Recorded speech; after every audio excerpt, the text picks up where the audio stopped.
Hello and welcome to Nuts and Bolts episode 5.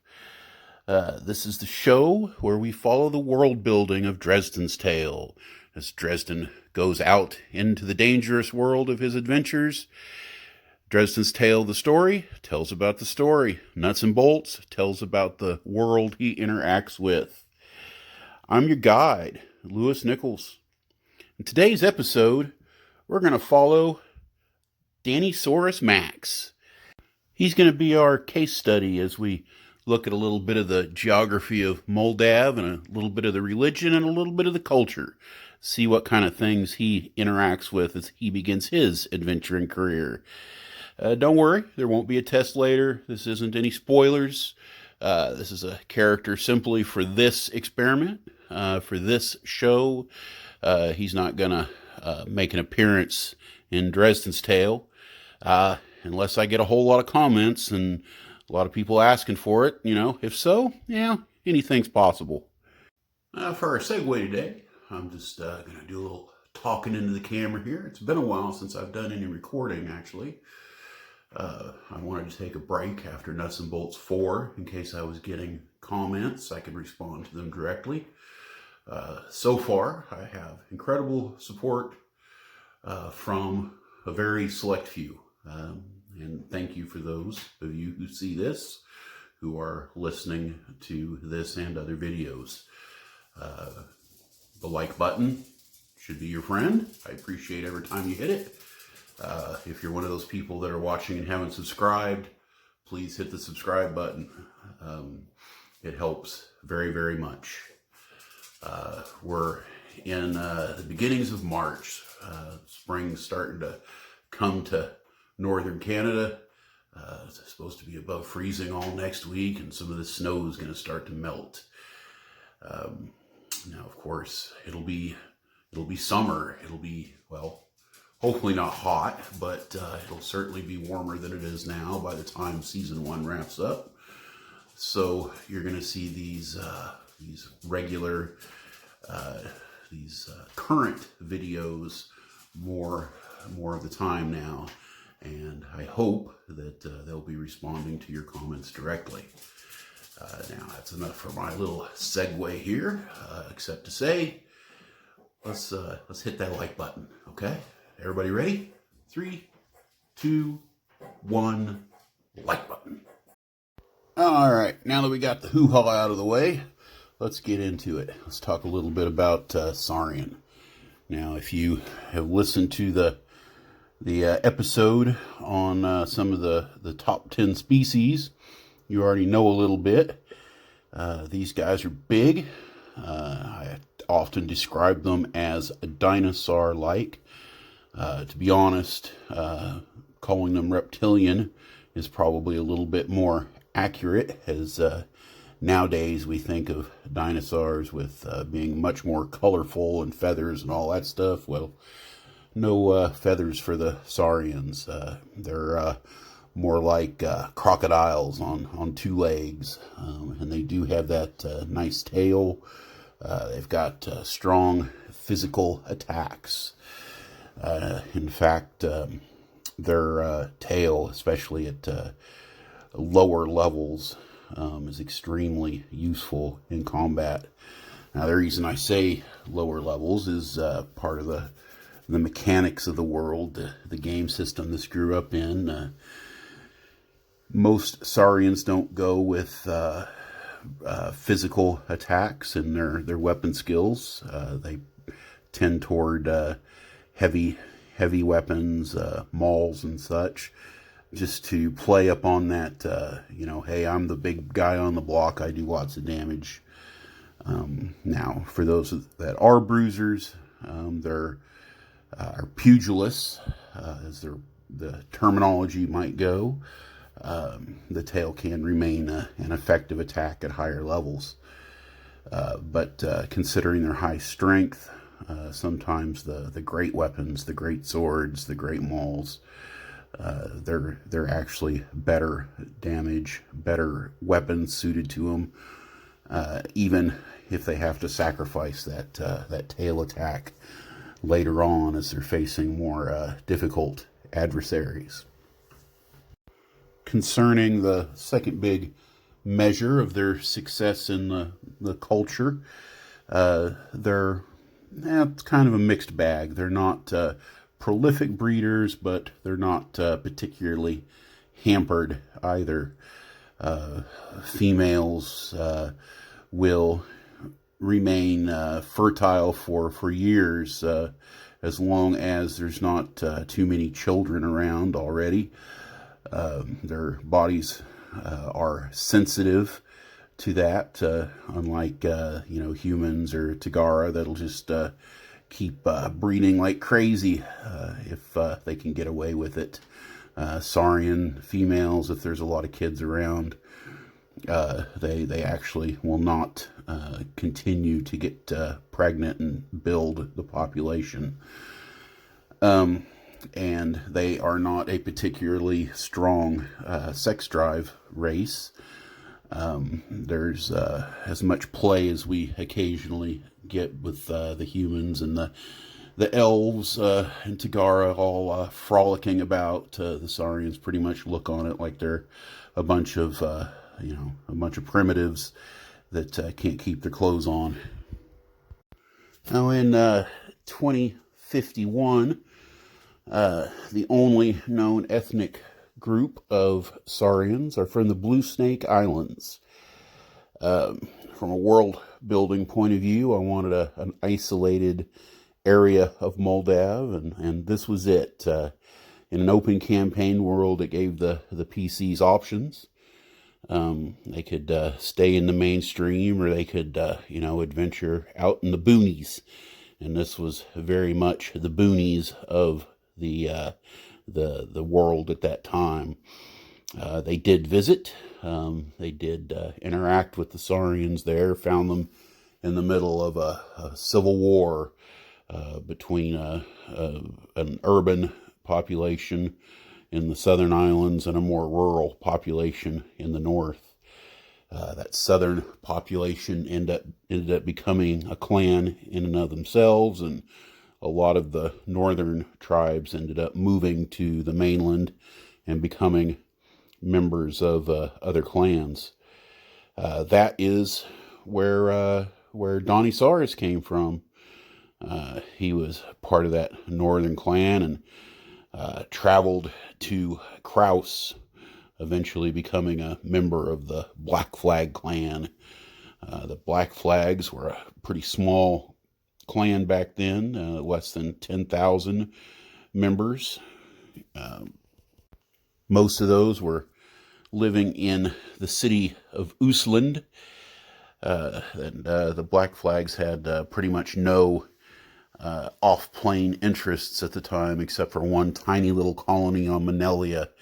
At this time, pretty much every clan decided they were going to set up a colony on Manelia, but the one for the Black Flags actually eventually was abandoned, and they turned their attentions elsewhere. So when Donnysaurus Rex was admitted into the clan, he would have spent his first year or two kind of proving himself, getting a little bit of training, learning the fine points of mainland culture, and learning their version of the religion. The Keld religion was the religion in the Blue Snakes, but you always have differences, different interpretations of things from region to region. He would have certainly been happy about the Black Flag's family structure. They're very much a clan of small family units, not the more complicated multi-spouse arrangements of the southern clans. Now, during these early years in the Black Flag clan, Donnysaurus Rex developed an interest in joining the priesthood of Agamar. It's a somewhat exclusive church, not necessarily easy to become a part of, but he made a few contacts there, and his first year of adventuring was simple stuff, going out into the wilderness, clearing out with a team, of course, not by himself, but taking care of threats to local farmland and lumber yards, and sometimes nothing more than a few stray wolves. Maybe something of a smaller scale creature or monster lurking in the wilderness. When he returned, he was proven competent enough to be worth investing in by the local church of Agamar. Now, the church of Agamar is a big draw for Saurian because it accentuates their already strong points. Agamar is the Berserker Lord. Their priests are frontline warriors. They do very well in single combats, and they seek to be the center of the show and to overwhelm the enemy. The only thing better than defeating an enemy is to see them running before you in fear. He spent his first 2 years with the church, much as he did his first year as a member of the Black Flag clan, as a simple warrior with his maul, traveling with his fellow warriors, taking on threats to the clan, searching out treasure, defeating the occasional small monster. He might not be to the point of taking on a big troll yet, but he could certainly, beat back an ogre or two, or a kobold incursion, or something of the sort. Now, whenever it did come time to learn to become a warden, to become a spell casting member of the clergy, the first thing he would have picked up after that training was accessibility to certain spells and abilities.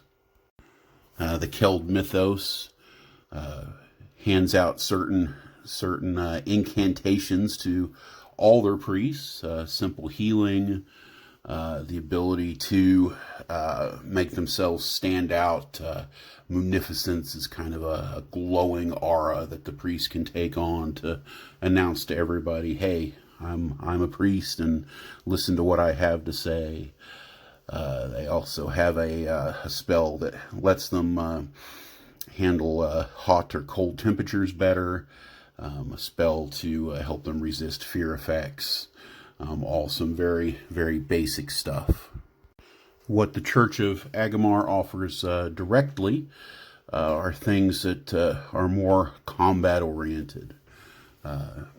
On the first rank of training, they gain the free skill of running sprint, so they can get to their enemies faster. They gain a damage touch spell, and they gain the ability to inspire, which gives them combat bonuses. He would have stuck to simple adventures, but by now he's getting to the point he's starting to be a little bit well known, starting to go out on longer trips, on more high profile missions. In the second rank of ability from Agamar, still a very easy to gain, low investment rank. They're gaining more defensive spells, Agamar Shield, more offensive spells as well, Spark Blade, which increases the damage of their weapon. But they're also gaining more important abilities and such as well, as a significant bonus when they're in single combat. Even if they're out on the battlefield, as long as they're isolated against a particular opponent, they're getting a pretty good bonus against the enemy. What's often called the rank of decision, third rank, is when you actually have to start pouring serious skill points into becoming a more powerful spellcaster, a stronger priest. They begin picking up the battlefield bluster effect, They start getting bigger. Donnysaurus started as a big guy, but he's going to grow a couple of inches. He's going to start picking up fear and intimidation effects. And the more he gets into the training, the farther he goes, the more that becomes a part of his battlefield presence. Now, at the highest ends of spellcasting, you start picking up some truly devastating abilities.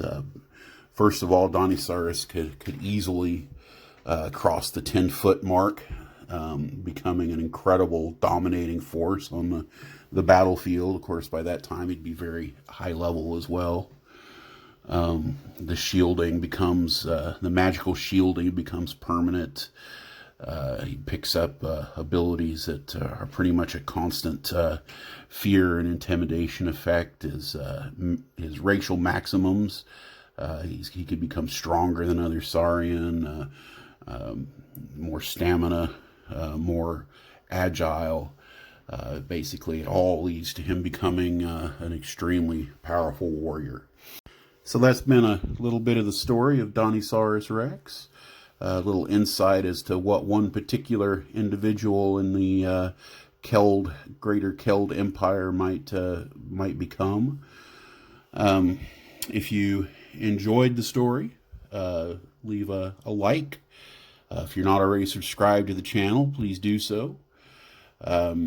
Leave a comment. If you didn't like today's episode, let me know why and tell me what you would rather hear about.